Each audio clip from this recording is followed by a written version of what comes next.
Bonsoir à tous. Bon, on va commencer. Donc, je vais simplement rappeler un peu le contexte, rappeler surtout la genèse de la rencontre entre les identitaires et ALSEC. Donc, en novembre 2007, il y a la convention identitaire à Bonn. Il y a un participant qui propose de développer des actions un peu nouvelles pour lutter contre l'immigration. Alors, le but, bien sûr, c'est d'attaquer ceux qui sont responsables de l'immigration. Hein, on parle déjà des patrons, qui cherchent une main-d'œuvre corvéable à merci. Je pense aussi aux groupes d'extrême gauche qui sont toujours présents sur le terrain pour demander la régularisation des sans-papiers.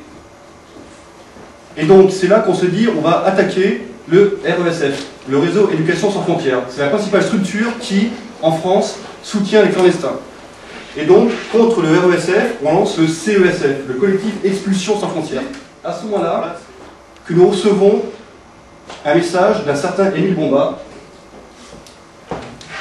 donc, oui, qui est là aujourd'hui, donc du Cameroun, et qui gère une association qui combat l'immigration clandestine, et qui nous dit, votre combat est légitime. Bon, ça on le savait déjà, mais surtout il nous dit, j'aimerais qu'on puisse peut-être engager un dialogue entre patriotes camerounais et identitaires européens. Et là, ça devient vraiment intéressant. Parce que Émile Bomba nous dit, pour moi, l'immigration, c'est un désastre à la fois pour l'Europe et pour l'Afrique. Or, il y a des gens, des femmes, des enfants, des hommes qui meurent en voulant rejoindre l'Europe. Il y a aussi des personnes qui finissent sur le trottoir, qui finissent dealers. Je pense aussi à l'immigration choisie. Je pense que tu as plusieurs fois dénoncé le concept d'immigration choisie de Sarkozy, qui finalement, quel est le concept? C'est piller les ressources intellectuelles d'Afrique, alors que les cerveaux devraient rester dans leur pays pour construire leur pays. Aujourd'hui, je suis vraiment très content, parce qu'on a eu beaucoup de mal à faire venir Émile Bomba, beaucoup de mal. Alors c'est vrai que, là, ce qu'on s'est dit tout à l'heure, c'est qu'il y a beaucoup de clandestins qui arrivent tous les jours en France.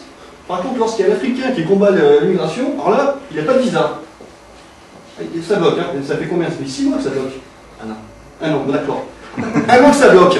Pour une fois qu'il y a un Africain qui prend la parole et qui dit non à l'immigration, pas de visa. Notre ligne aujourd'hui, hein, c'est 100% identité, 0% racisme. Moi, si je me bats pour une Europe européenne, je me bats aussi pour une Afrique africaine et pour une Asie asiatique. Donc là, le fait que tu sois présent aujourd'hui, pour moi, c'est un message d'espoir pour la défense de nos identités. Voilà.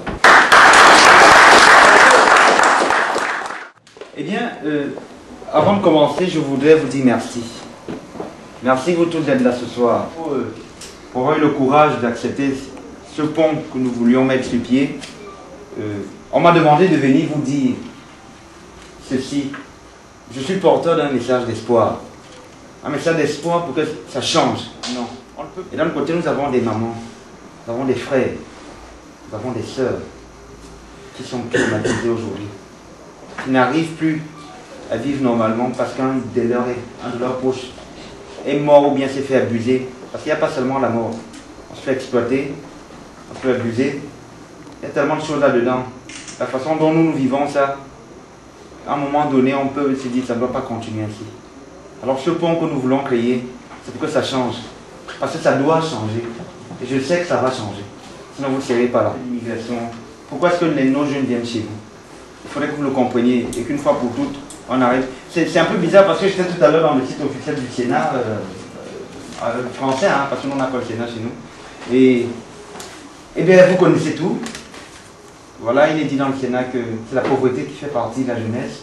C'est, attendez, je n'ai pas retenu, l'offre et la qualité de formation qui laisse à désirer.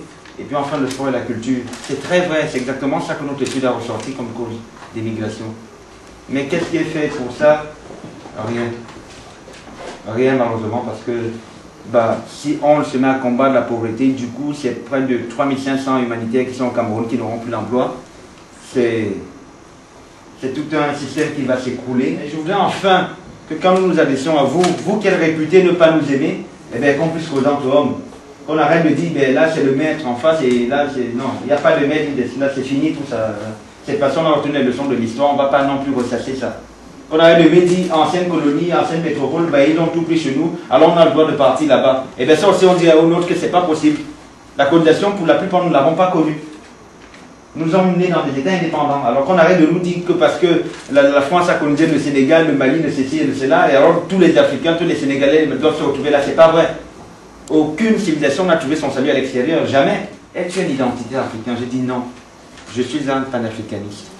En fait, je ne comprenais pas bien ce que c'était qu'être identitaire. Alors, au fur et à mesure qu'on a discuté tout ensemble, je me suis rendu compte que, ben oui, en fait, qu'est-ce que moi je voudrais que nous, jeunesse africaine, nous fassions?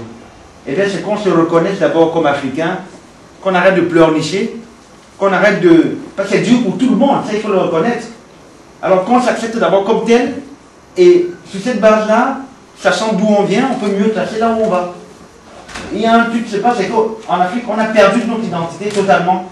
Et je suis désolé, mais la France a beaucoup contribué à cela. Mais on n'est pas là pour les rancunes, non. On est là pour se dire les choses telles qu'elles sont pour pouvoir avancer. Il y a un phénomène terrible chez nous, c'est qu'il y a des femmes, nous sommes au XXIe siècle, pas au Moyen-Âge. Il y a des femmes qui accouchent et qui meurent de suite d'accouchement, simplement parce qu'il leur a manqué un médecin ou une sage-femme. Parce qu'au Cameroun, c'est 3800 médecins exerçant au Cameroun et c'est 5800 médecins camerounais exerçant en Europe. C'est pareil en Italie, c'est pareil au Bénin ou au Mali. Ces médecins, comment ils sont formés?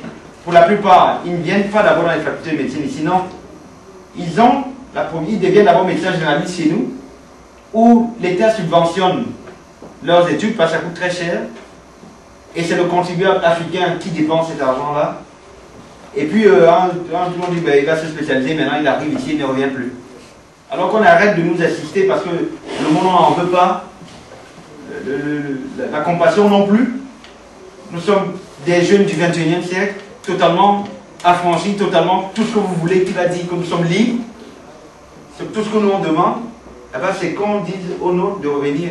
Alors, on ne peut pas continuer comme ça doit changer. Et ça ne peut changer qu'avec vous. Si vous acceptez que nous et vous, pas les vous de chez nous qui viennent rester chez vous, non, ça n'en a pas besoin. Je suis d'ailleurs très content de partir de l'île demain. Je suis très froid. Non, ça ne peut changer qu'avec des gens comme vous. Vous avez été traités de tout, et pourtant c'est vous qui, depuis très longtemps, essayez de tirer la sonnette d'alarme sur les problèmes migratoires. Peut-être pas toujours très bien compris, ça je l'admets, mais au moins on sait que pour vous c'est une réelle préoccupation. Parce que vous avez un certain... Vous ne voulez pas perdre votre identité, on vous traite de tous les noms d'oiseaux. Parce que pour vous, vous parlez des problèmes tels qu'il le faut vraiment. On vous traite de racisme et de tout, et on veut faire croire que nous en Afrique, on se dit, mais non, comme ils sont racistes, on ne peut pas avec eux. Eh bien c'est faux. Nous, ce qu'on cherche sont des interlocuteurs valables. Des personnes qui comprennent enfin ce qu'on veut, et que parce qu'on a une même vision, d'un même projet, on a envie d'atteindre un même objectif. Alors, je suis venu vous apporter ce message-là. Trop longtemps, on a eu peur. Nous, on nous a fait croire que vous, c'est le diable avec les cornes. Mais je vois des Français et des Françaises toutes très jolies, très beaux. Je vois des personnes normales. Je m'attendais à voir Lucifer quelque part ici. Je suis surpris, j'étais aux toilettes seul tout à l'heure. Je me suis dit, ouf, quel est le dragon qui va sortir? Ou bien alors, est-ce que le lion de flanc, c'est quelque chose de mystique? Je ne sais pas, je ne demandais qu'à voir. Donc voilà, moi je ne sais pas parler de façon très sérieuse, très protocolaire. Donc c'est comme ça, je voulais vous dire bravo pour cette belle opportunité que vous nous permettez que vous nous proposez, qu'on se permet d'avoir. Bravo pour tout ce que vous faites d'abord pour vous-même. Bravo parce que, contrairement à ce qu'on nous a fait croire que les vrais africanistes c'est cela, c'est ceci, c'est cela, mais bravo parce que vous, votre vision de la migration, c'est à peu près celle que nous avons. Pour ne pas dire totalement la même. Donc votre combat, il n'est pas vain, il est extrêmement soutenu chez nous. On pense que l'Afrique a tous les moyens de devenir une puissance. Mais que ça fait peur d'une part, deux, ça nuit gravement aux intérêts de certains, simplement parce qu'il y a des lobbies très forts qui gèrent très mal nos économies. Alors les vraies solutions, c'est quoi? C'est pas la régularisation, non. C'est nous, permettre à nous d'avoir plus d'autonomie politique et économique. Et c'est là où ERSF, enfin tous ces comités qui soutiennent les immigrés réguliers, non, ils ont certainement des pensées enfin, leurs objectifs sont peut-être nobles, mais ils se trompent de combat. Au lieu de se battre pour régulariser une ou deux personnes, ça ne nous apporte rien. Au contraire, une personne de régulariser par pays, c'est au moins 5 personnes qui ont l'intention et qui se décident de partir finalement. Ça fait que sur l'ensemble de l'Afrique francophone, c'est 200 personnes qui enclenchent un processus migratoire irrégulier. Parce qu'on a régularisé une personne et qu'on a vu ça à la télé. Alors, nous on veut plus d'autonomie politique et économique. Il faut arrêter de nous brimer comme ça. Nos politiques ne peuvent pas décider de ce qui est bon pour nous. Nous, on sait ce qui est bon pour nous, mais on trouve toujours que c'est dehors qu'il faut nous dire ce que nous on veut. Alors ce que nous on veut, c'est travailler dur pour enfin parler d'égal à égal. Nous sommes tous des hommes. On ne veut plus être assistés. Ce que nous on veut, laissez-nous tranquilles chez nous.